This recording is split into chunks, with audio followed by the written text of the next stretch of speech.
صلوات پڑھیں سارے مل کے۔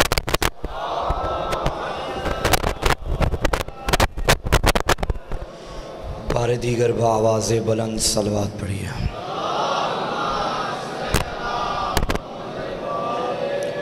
اعوذ باللہ من الشیطان الرجیم، بسم اللہ الرحمن الرحیم۔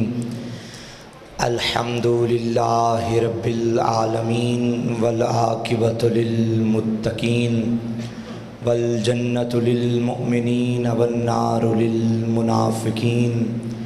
الصلاۃ والسلام وتحیۃ والاکرام علی سیدنا سید العرب والعجم، حبیبنا و حبیب قلوبنا، شفیع ذنوبنا، طبیب نفوسنا، ابی القاسم محمد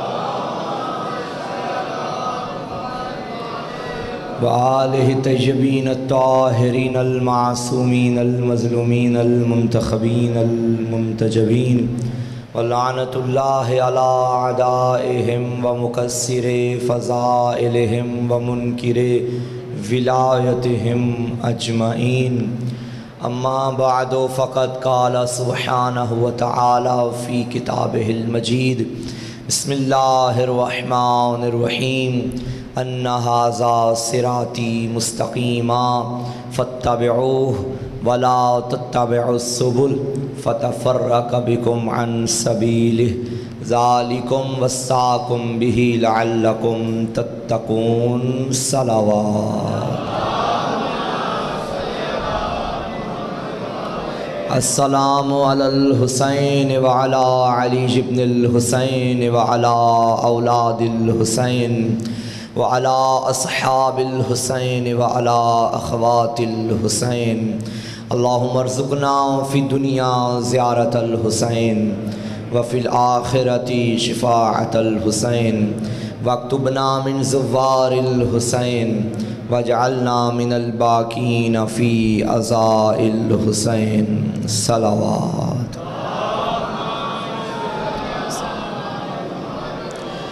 نعرہ تکبیر، ماشاءاللہ مل کے بآواز بلند، نعرہ تکبیر، نعرہ رسالت، نعرہ رسالت، نعرہ حیدری، نعرہ حیدری، حسینیت، یزیدیت، دشمنان اہل بیت پہ لعنت، برائے عظمت جناب سیدہ طاہرہ بلند تر صلوات۔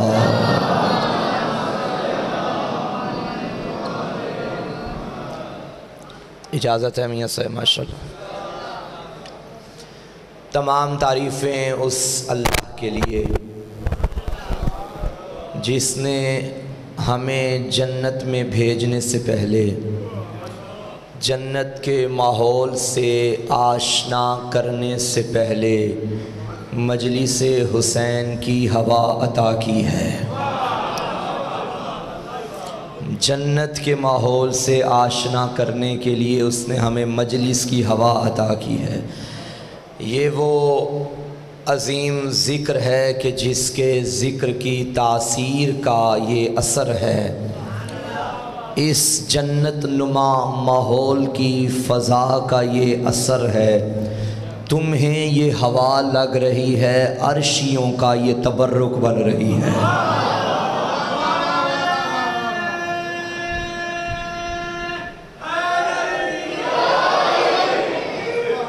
کائنات میں یہ زمین کے وہ ٹکڑے جہاں جہاں ذکر علی ہو رہا ہے، خدا گواہ ہے، باقاعدہ روایت موجود ہے کہ جب آپ یہاں بیٹھتے ہیں صرف آپ نہیں بیٹھتے، اللہ کے ملائکہ بھی آ کے بیٹھتے ہیں، اور جب وہ آ کے بیٹھتے ہیں اور آپ چلے جاتے ہیں اور یہ سارے انتظامات کلوز ہو جاتے ہیں، پھر وہ ملائکہ عرش پہ واپس جاتے ہیں۔ جب یہ جاتے ہیں تو ملائکہ کا ایک اور گروہ ان سے پوچھتا ہے، جیسی خوشبو تم سے آ رہی ہے، یہ کہاں گئے تھے تم لوگ؟ پھر یہاں سے جانے والے ملائکہ کہتے ہیں مجلس زمین پہ علی کے ذکر کی ہو رہی تھی۔ پھر وہ پوچھتے ہیں وہ کون سی زمین کا ٹکڑا تھا؟ بتاتے ہوں گے نا ملائکہ، جلال پور بھٹیاں کے مرکزی امام بارگاہ میں مومن بیٹھے تھے، اس بارگاہ میں علی کا ذکر تھا، ہم وہاں گئے تھے۔ پھر وہ عرش کے ملائکہ ان سے کہتے ہیں ہمیں بھی وہ جگہ بتاؤ، تم تو آ گئے ہو اب ہم بھی جاتے ہیں۔ پھر یہ ملائکہ کہتے ہیں تمہیں دیر ہو گئی، وہ مجلس ختم ہو گئی ہے۔ توجہ ہے سامنے محترم؟ اللہ اکبر۔ یہ معمولی فرش عزا نہیں ہے، خدا کی قسم بیٹھے تم فرش ہو، فرش پہ ہو، فرش نشیں ہو کے بھی ابھی عرش نشیں بنے ہوئے ہو۔ یہ ذکر اہل بیت کا وہ اعجاز ہے، وہ اثر ہے۔ ہزارہا اللہ کی رحمتیں ہوں ان چہروں پر جو علی کے ذکر میں کھلتے ہیں، حسین کے غم میں روتے ہیں۔ کوئی غم نہ دیکھو آپ دنیا کا سوائے آل محمد کے غم کے۔ یہ مجالس ہدایت کا وہ منبع ہیں جہاں سے رزق ہدایت تقسیم ہوتا ہے۔ یہ مجالس حق اور باطل کی پہچان کروانے والی ہیں۔ یہ مجالس اچھے اور برے میں امتیاز پیدا کرنے والی ہیں۔ اس مجلس سے ہمیں وہ رزق ملتا ہے کہ جو ہم سارا سال اپنے بدن میں رکھ کے ہمیشہ صراط مستقیم کی پہچان کر سکتے ہیں۔ موضوع آپ کے اذہان میں موجود ہے، صراط خدا بزبان خدا۔ اللہ کا راستہ اسی مجلس سے ملے گا۔ میں نے جس آیت کو موضوع سخن قرار دیا، ایک مرتبہ دوبارہ اس کا ترجمہ سماعت فرما لیں تاکہ آپ کے اذہان میری گفتگو سے متصل ہو جائیں۔ سورہ انعام آیت نمبر 153، بسم اللہ الرحمن الرحیم، ان ھذا صراطی مستقیما، یہ میرا راستہ سیدھا ہے، فاتبعوہ، پس تم اس کے پیچھے چلو، وَلَا تَتَّبِعُوا السُّبُلَ فَتَفَرَّقَ بِكُمْ عَنْ سَبِيلِهِ، اور خبردار ان مختلف راستوں پہ نہ چلنا جو تمہیں اس راستے سے دور کر دے۔ پتہ چلا جو بھی علی سے دور کر دے اس راستے پہ چلنا کل بھی حرام تھا، آج بھی حرام ہے۔ ذَالِكُمْ وَصَّاكُمْ بِهِ لَعَلَّكُمْ تَتَّقُونَ، یہ اللہ تمہیں ہدایت کر رہا ہے تاکہ تم متقی بن جاؤ۔ آیت پہنچ گئی تو کل کی پرسوں کی گزشتہ 2-3 مجالس کی گفتگو سے ہم اس نتیجے پر پہنچے ہیں، نبی بھی صراط خدا، علی بھی صراط خدا۔ جس راستے کی طرف اللہ حکم دے وہ راستہ بھی اللہ کا راستہ، جس راستے کی طرف نبی حکم دے وہ بھی اللہ کا راستہ، اور جس راستے کی طرف علی بلائے وہ بھی اللہ کا راستہ۔ ٹھیک ہے، یہاں تک آپ پہنچ گئے، چلیں آگے۔ رسول جب تمہیں دعوت دے قبول کرو، یہی صراط خدا۔ سورہ انفال میں اللہ نے فرمایا بسم اللہ الرحمن الرحیم، یا ایہا الذین آمنوا استجیبوا للہ ولرسول اذا دعاکم، اے ایمان والو جب اللہ اور اس کا رسول تمہیں دعوت دیں تو قبول کرو۔ اس آیت کو بھی دیکھو اور پہلے والی آیت، صراط پہ چلو گے تو متقی بنو گے۔ صراط وہ ہے جس پہ رسول بلائے، اور یہاں کیا فرمایا؟ رسول جب بلائے جو دعوت دے قبول کرو تاکہ متقی بن جاؤ۔ اب جو رسول کے بلانے پہ بھی نہ آئے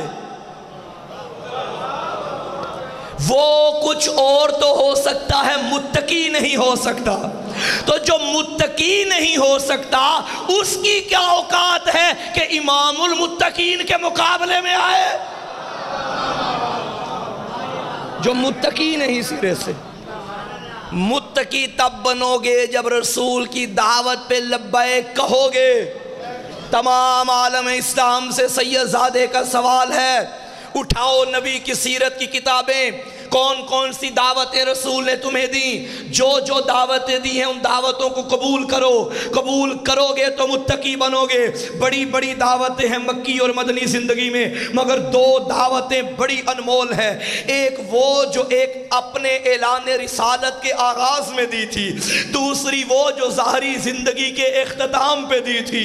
جو پہلی دعوت اسے ذوالعشیر کہتے ہیں، جو آخری دعوت اسے غدیر کہتے ہیں۔ یہ دعوتیں ہیں رسول کی۔ بہت شکریہ۔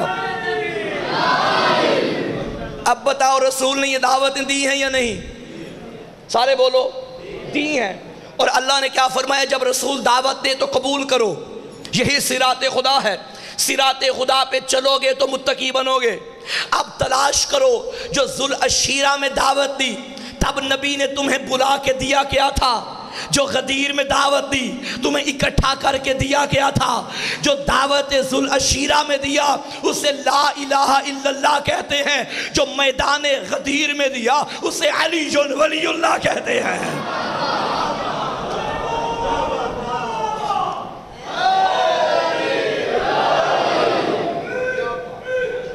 توجہ ہے؟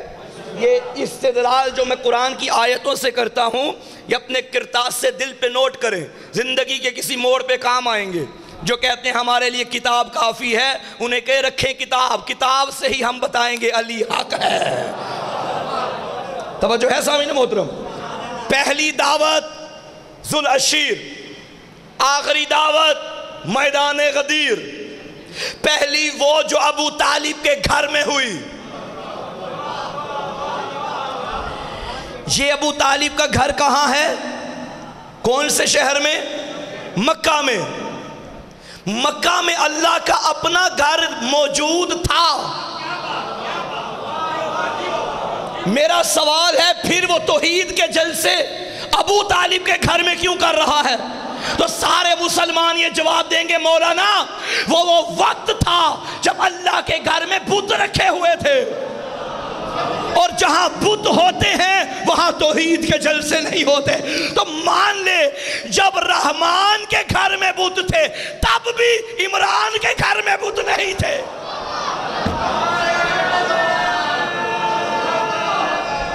جیو ابو طالب کے گھر میں۔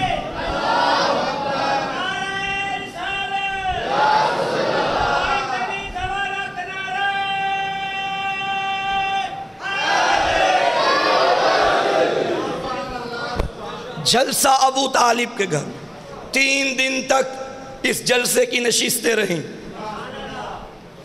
بنی اسرائیل کے لیے پکے پکائے کھانے نازل کرنے والے اللہ نے اسلام کا پہلا لنگر ابو طالب کے گھر میں پکوایا۔ ہائے ہائے ہائے ہائے، تاکہ اسلام پہلے دن ہی ابو طالب کے گھر کا نمک کھا لے۔ اب قیامت تک جو بھی مسلمان ایمان ابو طالب کو بھونکے سمجھو نمک حرام بھونک رہا ہے۔ کون جانے مقام ہے ابو طالب؟ میاں صاحب اجازت دیتے ہیں کہ بلا اجازت دیتے ہیں، ایک جملہ میں پڑھنے لگا ہوں شان ابو طالب میں۔ کون جانے ابو طالب کیا ہے؟ جو ہائے ہائے ہائے یا علی ادرکنی، جو اپنی انگلی کے اشارے سے سورج کو بلائے اسے علی کہتے ہیں، اور جو انگلیوں کے اشارے سے علی کو بلائے اسے ابو طالب کہتے ہیں۔ یا علی بہت شکریہ، علی مولا اسے ابو طالب کہتے ہیں۔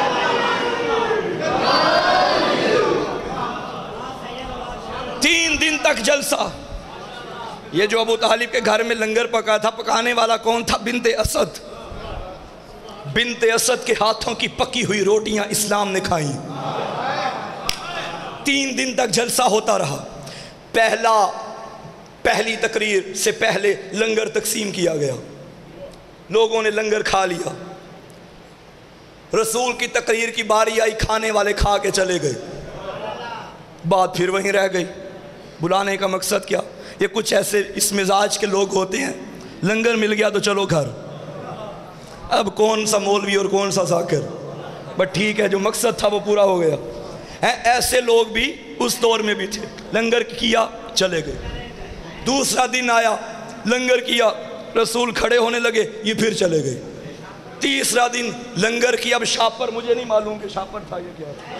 تیسرے دن بھی لنگر کیا، جانے لگے. ابو طالب نے کہا رکو، میرے بھتیجے کی تقریر سن کے جانا. ان سے کہا میرے بھتیجے کی تقریر سن کے جانا. اور سنو گے علی نبی سے کیا کہا، قم یا سیدی یا مولائی، کھڑے ہو جائیے اے میرے سردار، اے میرے مولا. کس نے کہا؟ ابو طالب نے. اے میرے مولا. اللہ نے کہا ابو طالب میں کسی کا ادھار نہیں رکھتا. تو نے 40 لوگوں میں میرے حبیب کو مولا کہا، میں 1.25 لاکھ میں اپنے حبیب سے تیرے بیٹے کو مولا کہلواؤں گا.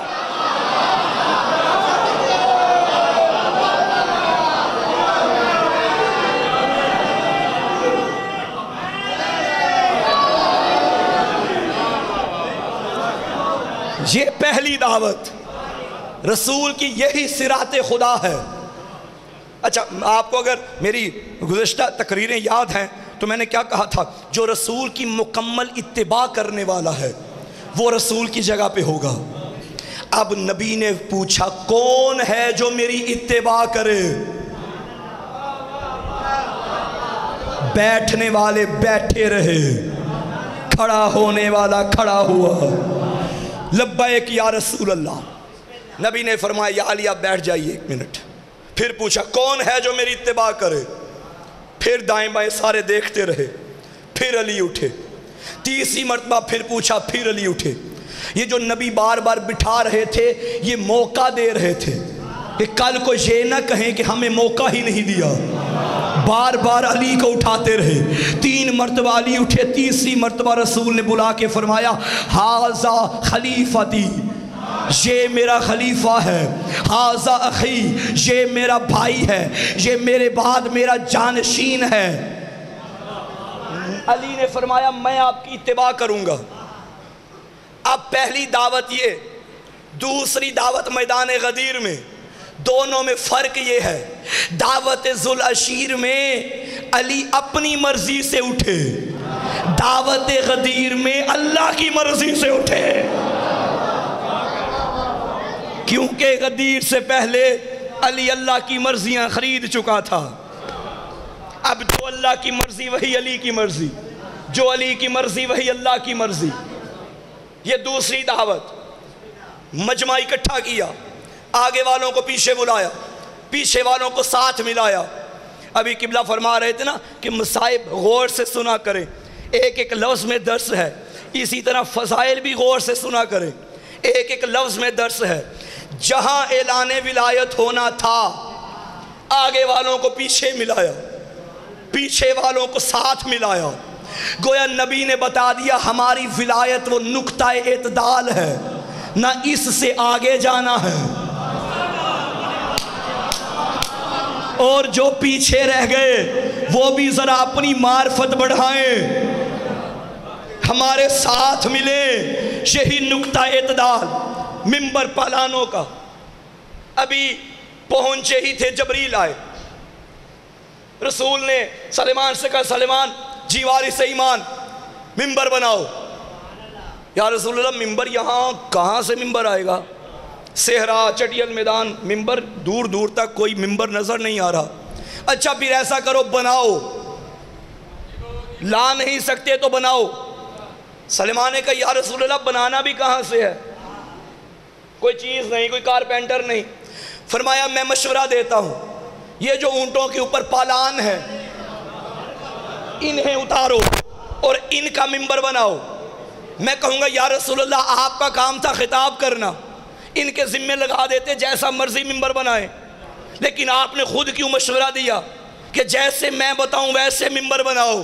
بعید نہیں آواز رسالت آئے، میں زمانے کو بتا رہا ہوں جب منبر میری مرضی کے بغیر نہیں بن سکتا تو منبر والا کیسے بن سکتا ہے؟ منبر بھی میری مرضی سے بنے. بہت شکریہ.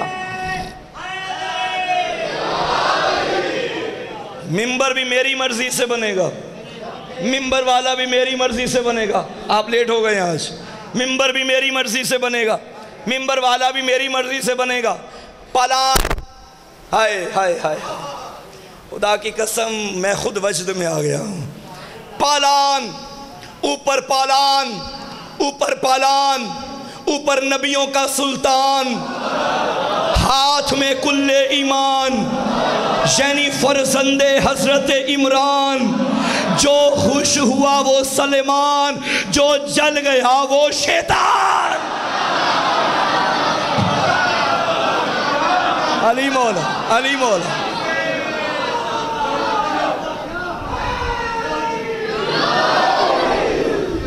میرا دل نہیں تھا یہ جملہ پڑھنے کو، لیکن یاد آ گیا ہے. میرا بہت پرانا، تقریباً 3 سال پہلے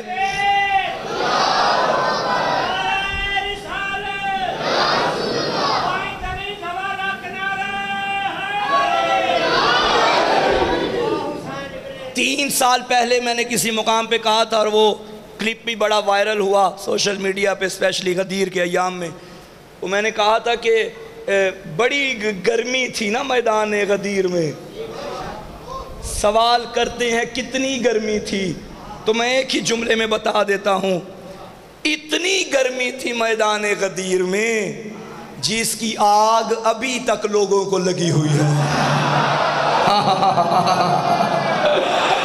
علی مولا، علی مولا، بسم اللہ. بہت شکریہ. ناز کیا کرو تمہیں علی ملا ہے. اب نبی نے اٹھایا، میں نے غدیر نہیں پڑھنی تھی لیکن چونکہ موضوع کے اندر آ گئی تو میں نے اشارہ کر دیا.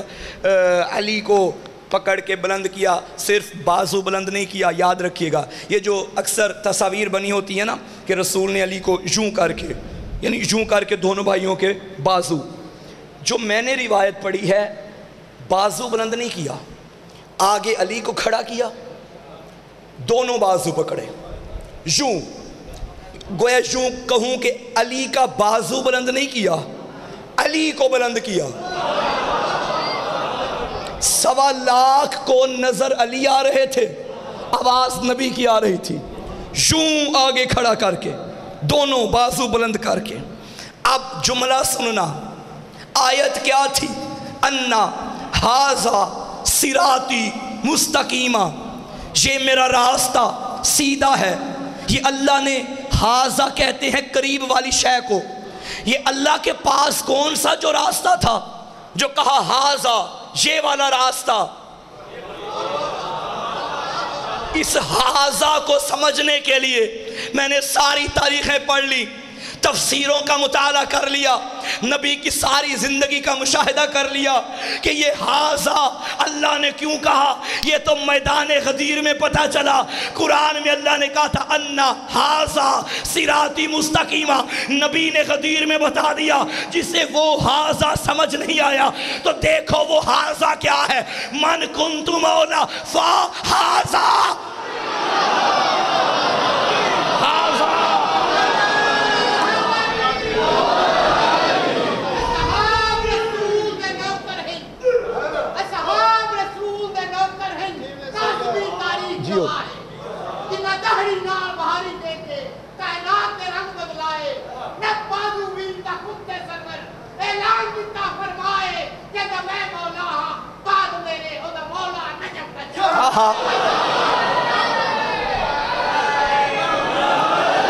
جدہ میں مولا ہاں بعد میرے او دا مولا نجف دا شاہ ہے.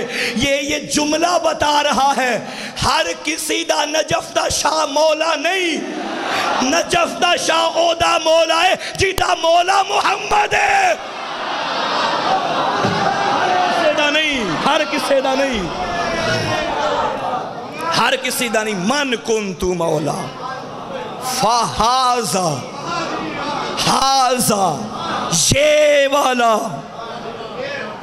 ھذا عربی میں کہتے ہیں یہ کو، جو چیز پاس پڑی ہونا. ھذا، ھذا، ھذا یہ.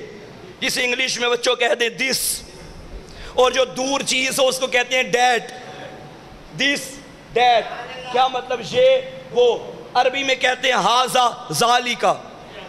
ذالی کا دور کے لیے آتا ہے، وہ دور کو سمجھنا ذرا مشکل ہو جاتا ہے، نزدیک والا چونکہ نزدیک ہوتا ہے اسے سمجھنا آسان ہوتا ہے۔ قرآن میں اللہ نے فرمایا الف لام میم ذالک الکتاب لا ریب، ذالک الکتاب یہ وہ کتاب ہے۔ علی کے بارے میں فرمایا ہاذا علی مولا، جسے قریب والا ہاذا سمجھ نہیں آتا اسے دور والا قرآن سمجھ میں کیا آئے گا؟ توجہ ہے قبلہ، بہت شکریہ۔ اس کو سمجھو گے تو قرآن سمجھ میں آئے گا۔ یہی وجہ ہے کہ کچھ لوگ قرآن پڑھ کے بھی نہیں سمجھ پائے، اور قرآن ہی ان کے گلے میں حلق میں ہڈی بنا ہوا ہے، کیونکہ قرآن اس دل میں اترے گا جس دل میں علی ہوگا۔ قرآن صرف رٹے والی کتاب نہیں، قرآن میں بار بار کہا گیا تفکر کرو، تدبر کرو، غور کرو، فکر کرو۔ صرف یاد کر لینے سے قرآن کا حق ادا نہیں ہوتا۔ قرآن کی ایک ایک لفظ پہ 14 صدیاں گزر گئیں، آج بھی تفسیریں ہو رہی ہیں، اور کوئی ایسی تفسیر نہیں جس پہ کہا جائے بس یہ آخری ہے، اس کے بعد کسی تفسیر کی گنجائش نہیں۔ قیامت تک تفسیریں، اتنی وسعت ہے اس کتاب میں۔ کیا فرمایا آپ نے؟ اودا مولا نجف دا شاعر، اودا مولا نجف دا شاعر جدہ مولا نبی ہے، اودا مولا نجف دا شاعر۔ یہ تشریح کی گئی ہے من کنت مولا کی، من کنت مولا فہاذ علی مولا، جس کا میں مولا ہوں اس کا علی مولا ہے۔ یہ جملہ میں نے اس علاقے میں کبھی نہیں پہلے کہا، یہ ایک مرتبہ پہلے کہا تھا یہ عید غدیر پہ فیصل آباد میں، اس کے بعد میں نے یہ جملہ نہیں کہا، آج یہاں کہہ رہا ہوں۔ من کنت مولا فہاذ علی مولا، اس کا ترجمہ بچوں کیا ہے؟ جس کا میں مولا ہوں اس کا یہ علی مولا ہے۔ یہ ترجمہ غلط ہے۔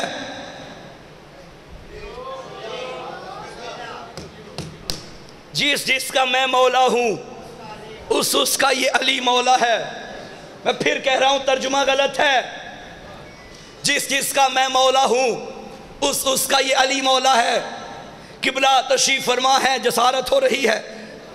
کنتو حال کے لیے نہیں آتا، ماضی کے لیے آتا ہے۔ اس کا مطلب ہوں ہے نہیں، اس کا مطلب ہے تھا۔ نہیں نا چپ میں بات سمجھاتا ہوں۔ حدیث قدسی میں اللہ نے فرمایا کنتو کنزن مخفیہ، میں چھپا ہوا خزانہ ہوں، تھا۔ کنتو ہے میں چھپا ہوا خزانہ تھا۔ نبی سے پوچھا گیا آپ کب سے نبی ہیں؟ نبی نے فرمایا کنتو نبیہ، میں اس وقت بھی نبی تھا جب آدم مٹی اور پانی کے درمیان تھا۔ اللہ نے کہا کنتو، میں تھا، نبی نے کہا کنتو، میں تھا۔ تو علی کے بارے میں ہے ترجمہ نہیں، من کنتو مولا، جس کا میں مولا تھا اس کا یہ علی مولا ہے۔ اب یہ نہ کہنا جو سامنے تھے بس ان کا علی مولا، علی آدم کا بھی مولا ہے، علی نوح کا بھی مولا، ازل سے ابد تک جو محمد کو مانے گا اس کا مولا علی ہے، جس کا میں مولا تھا۔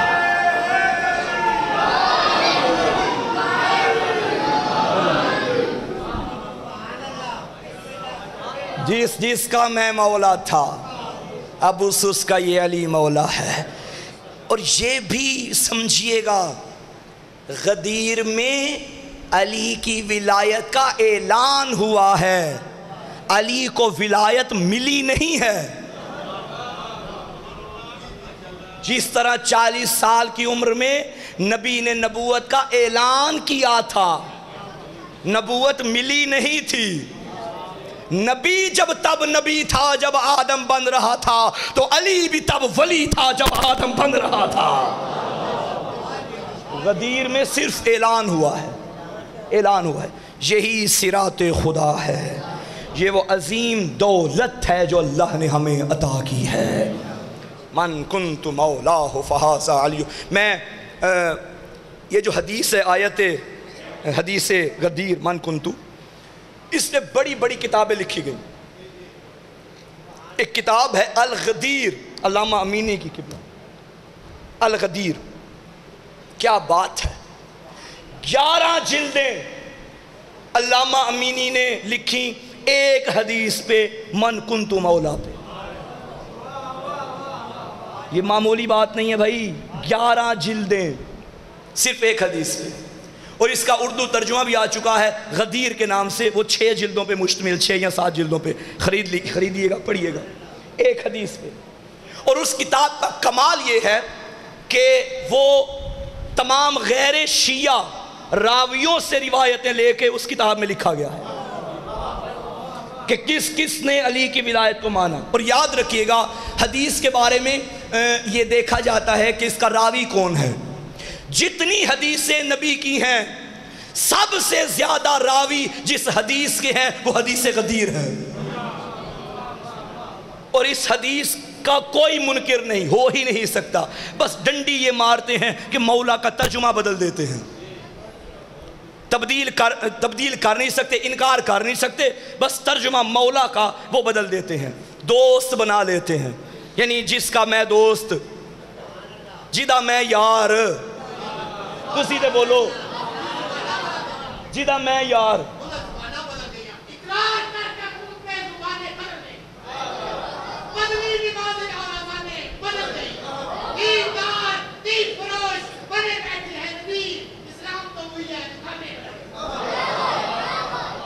توجہ ہے ماشاءاللہ. یعنی جدہ میں یارو دالی یار. جی مولا کا مطلب یہ وہ نہیں ہے جو شیعہ کرتے ہیں اولا بھی تصرف حاکم سربراہ سید سردار. نہیں، مولا کا مطلب ہے دوست. یہ کوئی بڑی بات نہیں ہے. اعلان کر دیا جس کا میں دوست اس کا علی دوست، تو اس میں کوئی بڑی بات کیا آ گئی. اچھا اگر مولا کا مطلب دوست ہے، یار ہے، پھر رکنا ایک لمحے. یہ لاکھوں کو بلا کے، پالانوں کا منبر بنا کے، تازے حاجی تھکے ہوئے مناسک حج ادا کر کے، تھکاوٹ میں انہیں اتنا کھڑا کیا، اتنی دیر وہاں بٹھائے رکھا کہ میں اپنی یاری کا اعلان کر رہا ہوں. جدہ میں یار، اودا اے علی یار. تو پھر مانو محمد کا ایک ہی یار تھا. اگر اور ہوتے تو اعلان کرتے. بس یہ لفظ میں ڈنڈی مار جاتے ہیں ترجمے میں، ورنہ اس حدیث کے کسی کی جرت ہی نہیں کہ حدیث غدیر کا انکار کرے. علی کا ذکر ہم کرتے ہیں، لوگوں کے چہرے اتر جاتے ہیں.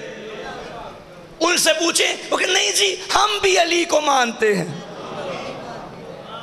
ہم بھی محبت کرتے ہیں. حسین کا نام آئے آنکھیں سوکھی رہ جاتی ہیں، آنسو نہیں آتا. ہمیں بھی دکھ ہے کربلا کا، ہم بھی محبت کرتے ہیں. تیری مجبوری ہے تو یہ کہے کہ ہم بھی محبت کرتے ہیں. علی تو اتنا باکمال، تیرا دشمن بھی کھل کے نہیں کہہ سکتا کہ میں علی کا دشمن ہوں. کوئی دشمن علی کا اعلان کرنے کی ہمت ہی نہیں رکھتا. نہ علی کے فضائل سن کے مسکراہٹ آتی ہے، نہ حسین کے غم سن کے رونا آتا ہے. تو یہ کیسی محبت ہے؟ تو لہٰذا من کنت مولا میں بھی تو بات میں کہہ رہا تھا علامہ امینی نے یہ کتاب لکھی 11 جلدوں پہ. اب تو دور ایسا ہے کہ آپ کو کوئی تحقیق کرنی ہو تو آپ گوگل پہ جاتے ہیں تو سارے حوالے سامنے آ جاتے ہیں. اب کوئی مشکل نہیں، جو بات آپ کو نہیں مل رہی ساری کتابیں موجود ہیں نیٹ پہ. تب ایسا نہیں تھا. تب علماء ایک ایک حدیث کی تلاش کے لیے کئی شہروں اور ملکوں کا سفر کرتے تھے. اور سفر بھی ایسا نہیں کہ جہاز سے بیٹھو 2 گھنٹے میں پہنچ جاؤ. اونٹوں کے سفر، خچروں کے سفر، گھوڑوں کے سفر ہوتے تھے. جانتے ہیں یہ 11 جلدی کتاب کتنے عرصے میں لکھی علامہ نے؟ 40 سال میں. اپنی زندگی کے 40 سال علامہ نے ولایت علی ثابت کرنے کے لیے صرف کیے، صرف کتاب لکھنے کے لیے. اور ان 40 سالوں میں انہوں نے اس حدیث کی تحقیق کے لیے شام کے شہر، عراق کے شہر، ایون کہ میں نے علماء سے سنا انڈیا ہندوستان کا کوئی کتب خانہ ایسا نہیں تھا جہاں وہ نہ آئے ہوں. دہلی میں علامہ امینی پہنچے، لکھنؤ کی لائبریریاں علامہ امینی نے کھنگالی، ایران کا کوئی کتب خانہ نہیں چھوڑا، جتنے بڑے کتب خانے دنیا میں تھے سارے پھیرے کہ جہاں جہاں سی علی کی ولایت کے موتی ملتے جائیں میں اپنی کتاب میں لکھتا جاؤں۔ 40 سال جب علامہ امینی دنیا سے چلے گئے تو ان کے بیٹے کو کسی نے بتایا کہ میں اتنا سوچتا تھا کہ وہ مرد مجاہد جس نے علی کی ولایت پہ اتنا کام کیا ہے اس کو اللہ سے اجر کیا ملا ہوگا۔ وہ کہتے ہیں میں ایک مرتبہ یہ سوچتا سوچتا سو گیا، مجھے خواب میں ایک منظر نظر آیا۔ دیکھیں کچھ خواب ایسے ہوتے ہیں جن کا کوئی معنی نہیں ہوتا، تو صرف خیال ہوتے ہیں۔ کچھ خواب ایسے ہوتے ہیں جو واقعاً کوئی اشارہ کرتے ہیں کسی مقصد کی طرف، کسی حقیقت کی جانب۔ جو جتنا نیک اور متقی ہوگا اس کا خواب اتنا ہی پر اثر ہوگا اور بامعنی ہوگا، وہ کوئی نہ کوئی اشارہ ہوگا۔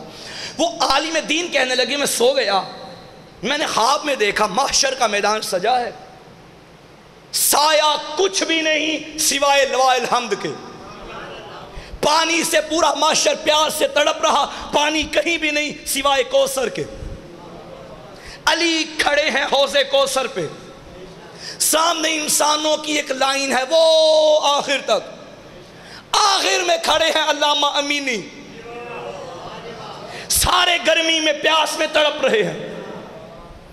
مولا امیر نے پیچھے دیکھا تو امینی نظر آئے، سب سے کہا ہٹ جاؤ امینی تم آگے آ جاؤ۔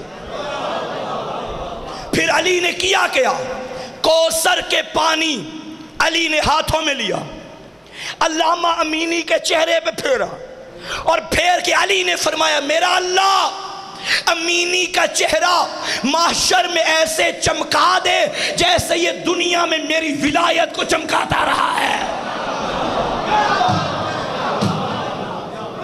علامہ امینی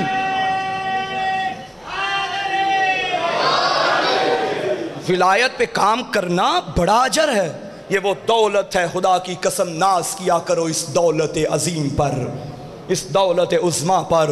کسی نے چھٹے مولا کی بارگاہ میں آ کے عرض کیا تھا مولا میں غریب ہوں دعا فرمائیے، گھر میں ایک ٹائم کا چولہا جلتا ہے دوسرے ٹائم کا نہیں جلتا۔ امام نے فرمایا تجھ سے بڑا امیر ہی کوئی نہیں۔ کہنے لگا مولا آپ صادق ہیں لیکن جھوٹ مولا میں بھی نہیں بول رہا، غربت گھر میں ہے، بچے بلکتے ہیں روتے ہیں، کھانے کے لیے کچھ نہیں۔ آپ نے فرمایا میں امیر ہوں مولا تشریف فرمائیے۔ آقا نے فرمایا اپنے دل میں ہماری ولایت رکھتا ہے یا نہیں؟ مولا رکھتا ہوں۔ فرمایا اچھا یہ دولت پاس رکھ، اگر ساری دنیا کے سونے جواہرات سونا چاندی سارا خزانہ تیرے آگے رکھا جائے اور تجھ سے کہا جائے یہ لے لے ولایت دے دے، کرے گا یہ سودا؟ ہاتھ جوڑ کے کہنے لگا مولا میں دنیا کے خزانوں کو ٹھوکر مار دوں گا، آپ کی ولایت پہ سودا نہیں کروں گا۔ امام نے فرمایا اب بھی تجھے پتہ نہیں چلا تو ایسا امیر ہے، تیرے پاس ایسی دولت ہے جس کے کائنات میں سودے بھی نہیں ہوتے۔ اللہ اکبر۔ کبھی بھی غربت کا رونا نہ روئیے، جو ملتا ہے خدا کا شکر ادا کیجئے، شکر کریں گے خدا اور دیتا جائے گا۔ یہ ولایت جیسی دولت جس کے حصے میں آ گئی وہ دنیاوی نعمتوں سے بے نیاز ہو جاتا ہے۔ ہمیں علی کے علاوہ کچھ نہیں چاہیے۔ کوئی جھونپڑی میں بھی رہتا ہو علی کا ملنگ علی کا شیعہ، اس کے دل میں علی ہو وہ وہاں بھی مطمئن رہتا ہے۔ اور اگر دنیاوی مال آپ کے گھر بھرا ہوا ہے مال و دولت سے مگر دل میں علی نہ ہو تو وہ مال کبھی سکون اور اطمینان نہیں دے گا۔ ہاں مال ملے خوش نصیب ہیں وہ لوگ جنہیں رزق خدا دیتا ہے اور وہ یہ رزق خرچ بھی علی کے نام پہ کرتے ہیں۔ گھر میں آتا بھی علی کے نام کا ہے، گھر سے جاتا بھی علی کے نام کا ہے، اور یہی دولت قیامت کے دن آپ کے لیے ساز و سامان بن جائے گی۔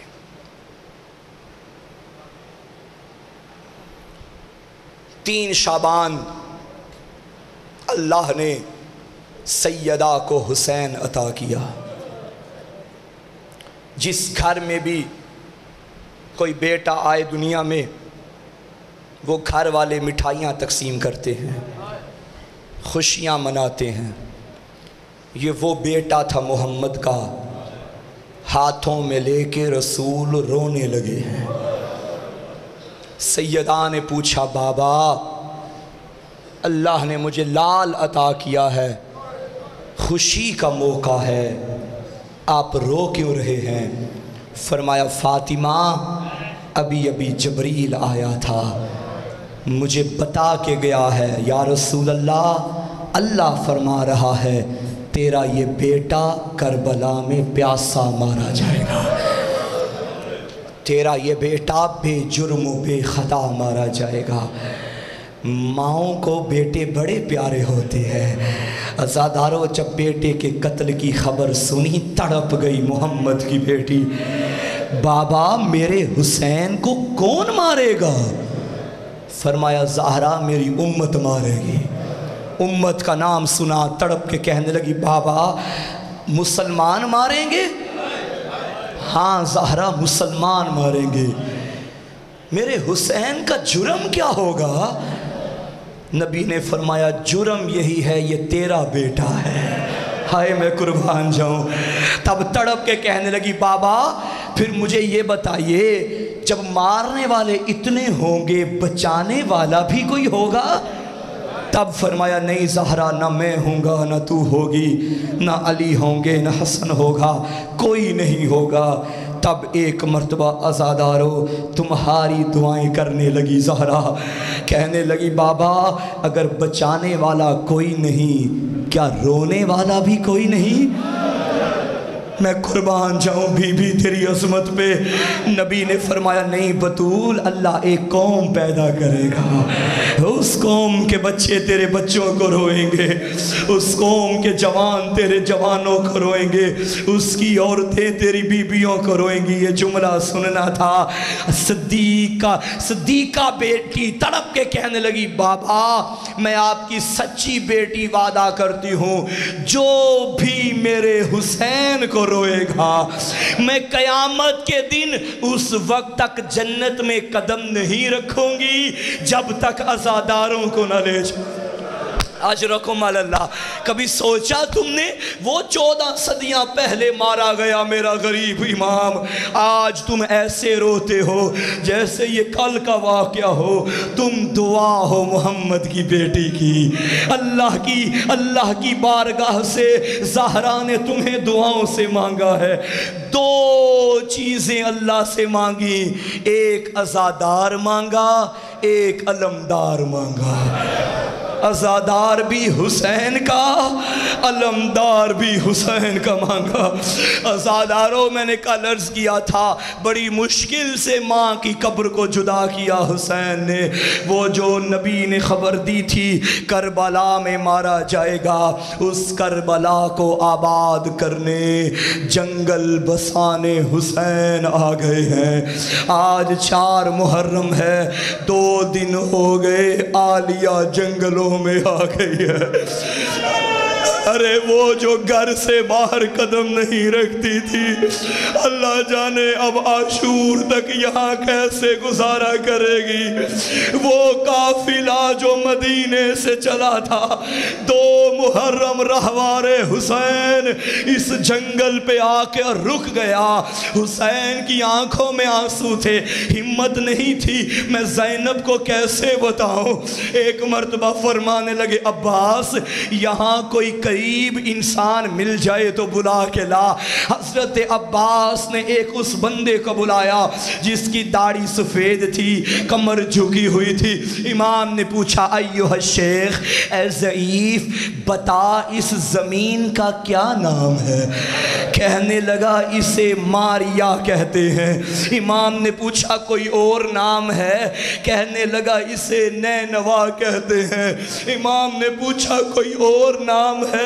جب سوال بڑھتا گیا اس ضعیف نے پلکوں کو اٹھایا، چہرہ دیکھ کے کہنے لگا تم مباہلے والی زہرا کا بیٹا تو نہیں؟ یہ کہنا تھا محمد کا نواسہ تڑپا ہاں میں بطول کا بیٹا ہوں۔ بتا یہ کون سی زمین؟ اس ضعیف نے ماتم کیا حسین یہ کربلا ہے، حسین تیرے بیٹوں کا مقتل آ گیا، حسین یہاں ڈیرے جما دے۔ عزادارو یہ باتیں ہو رہی تھی، اس محمل میں بیٹھی شریکت الحسین بولی بھیا میرے قریب آ، جی میری نازوں سے پلی بہنا، فرمانے لگی بھیا یہ کون سا جنگل آ گیا ہے، مجھے یہاں کی خاک سے تیرے لہو کی خوشبو آ رہی ہے۔ اب غریب نے فرمایا میری بہنا یہ صرف خاک نہیں ہے، یہ تیرے بھائی کا مقتل ہے، یہ تیرے اکبر کے قتل جگہ ہے، یہاں تیرا غازی مارا جائے گا۔ اجرکم اللہ، اللہ نہ کرے بہن کو زندگی میں بھائی کی قتل گاہ دکھائی جائے اور بہن کو بتایا جائے یہ وہ جگہ ہے جہاں تیرے بھائی کو لاکھوں ماریں گے۔ ارے بہن مر جاتی ہے، حوصلہ علی کی بیٹی کا۔ ایک مرتبہ تڑپ کے کہنے لگی بھیا ہم یہاں رہیں گے، آواز آئی ہاں بہنا یہاں رہیں گے۔ اب امام نے فرمایا عباس یہاں بنی اسد کا قبیلہ ہے، اس قبیلے کے لوگوں کو بلاؤ۔ جب بلایا گیا آقا نے فرمایا سنو بنی اسد کے لوگوں، میں ایک دن کے لیے یہاں نہیں آیا، میں 2 دن کے لیے نہیں آیا، یہی میرا مقتل ہے، یہی میرا مسکن ہے، اگر ہو سکے اس زمین کی قیمت بتاؤ، قیمت لے لو، یہ زمین اب میری ہوگی۔ حسین بتانا یہ چاہتے تھے اگر میں نے جگہ نہ خریدی لوگ کہیں گے سفروں میں مسافر مارا گیا، میں جگہ خرید کے اپنا شہر بساؤں گا اور ثابت کروں گا دشمن نے میرے گھر میں آ کے مجھے مارا ہے۔ عزادارو ایک جملہ کہوں مجھے معاف کرنا، لوگ بیٹوں کو بسانے کے لیے زمینیں خریدتے ہیں، غریب نے بیٹے دفنانے کے لیے جگہ خریدی۔ میں قربان بطول کا غریب بیٹا، فرمانے لگے دیکھو اب میں قیامت تک یہیں رہوں گا، اب جو زائر بیٹھے ہو کربلا کے معاف کرنا، آقا نے فرمایا اب قیامت تک چہلم کے دنوں میں میرے یہاں زائر آئیں گے، میں منت کرتا ہوں وہ میرے مہمان ہوں گے، کوئی یہاں سے پیاسا نہ جائے، کوئی یہاں سے بھوکا نہ جائے۔ کسی نے اگر چہلم کربلا میں کیا ہے میری بات کی گواہی دینا، جب تم نجف سے کربلا جاتے ہو بنی اسد کے چھوٹے چھوٹے بچے راستے میں کھڑے ہو جاتے ہیں، اپنے گھر کے دروازے کھولتے ہیں، ارے ہم نے غریب سے وعدہ کیا تھا تیرا زائر کوئی پیاسا نہ رہے گا۔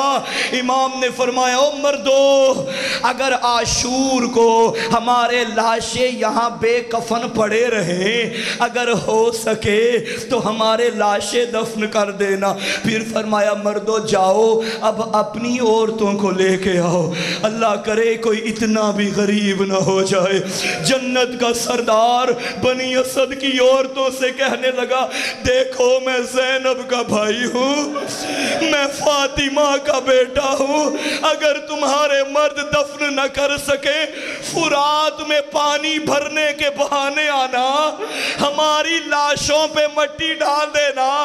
عزادارو اب کہنے لگا اپنے چھوٹے بچوں کو بلاؤ، چھوٹے چھوٹے بچوں بلا کے غریب نے اکبر کو بلایا، قاسم کو بلایا، دیکھو یہ میرے شہزادے ہیں، اگر تمہارے بڑے ہماری لاشیں دفن نہ کر سکے تم کھیلنے کے بہانے آ جانا، مٹی ہم پہ ڈال دینا، تمہارا کھیل بھی ہو جائے گا اور میرے بیٹے دفن بھی ہو جائے۔ اللہ لعنت اللہ علی القوم الظالمین۔